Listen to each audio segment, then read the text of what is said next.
Praise the Lord. நீதிமொழிகள் 18ஆம் அதிகாரம். பிரிந்து போகிறவன் தன் இச்சையின்படி செய்ய பார்க்கிறான், எல்லா ஞானத்திலும் தலையிட்டுக் கொள்ளுகிறான். மூடன் ஞானத்தில் பிரியம் கொள்ளாமல் தன் மனதில் உள்ளவைகளை வெளிப்படுத்த பிரியப்படுகிறான். துன்மார்க்கன் வர அவமானம் வரும், அவமானத்தோடே நிந்தையும் வரும்.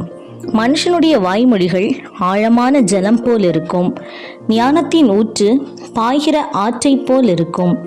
வழக்கிலே நீதிமானை தோற்கடிக்கிறதற்கு துன்மார்க்கனுக்கு முகதாட்சணியம் பண்ணுவது நல்லதல்ல. மூடனுடைய உதடுகள் விவாதத்தில் நுழையும், அவன் வாய் அடிகளை வரவழைக்கும். மூடனுடைய வாய் அவனுக்கு கேடு, அவன் உதடுகள் அவன் ஆத்துமாவுக்கு கண்ணி. கோள்காரனுடைய வார்த்தைகள் விளையாட்டு போலிருக்கும், ஆனாலும் அவைகள் உள்ளத்திற்குள் தைக்கும். தன் வேலையில் அசதியாயிருப்பவன் அழிம்பனுக்கு சகோதரன். கர்த்தரின் நாமம் பலத்த துருகம், நீதிமான் அதற்குள் ஓடி சுகமாயிருப்பான்.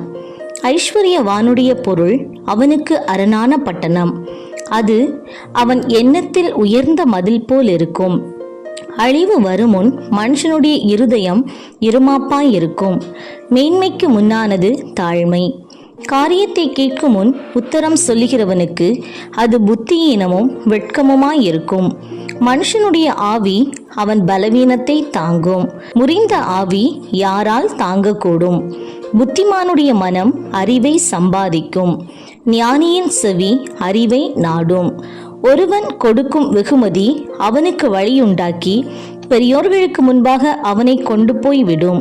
தன் வழக்கிலே முதல் பேசுகிறவன் நீதிமான் போல் காணப்படுவான், அவன் அயலானோ வந்து அவனை பரிசோதிக்கிறான். சீட்டு போடுதல் விரோதங்களை ஒழித்து பலவான்கள் நடுவே சிக்கறுக்கும். அரணான பட்டணத்தை வசப்படுத்துவதை பார்க்கிலும் கோபம் கொண்ட சகோதரனை வசப்படுத்துவது அரிது. அவர்களுடைய விரோதங்கள் கோட்டை தாழ்பாள்கள் போலிருக்கும், அவனவன் வாயின் பலனால் அவனவன் வயிறு நிரம்பும், அவனவன் உதடுகளின் விளைவினால் அவனவன் திருப்தியாவான். மரணமும் ஜீவனும் நாவின் அதிகாரத்தில் இருக்கும், அதில் பிரியப்படுகிறவர்கள் அதன் கனியை புசிப்பார்கள்.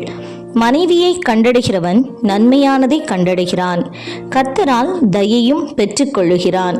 தரித்திரன் கெஞ்சி கேட்கிறான், ஐஸ்வர்யவான் கடினமாய் உத்தரவு கொடுக்கிறான்.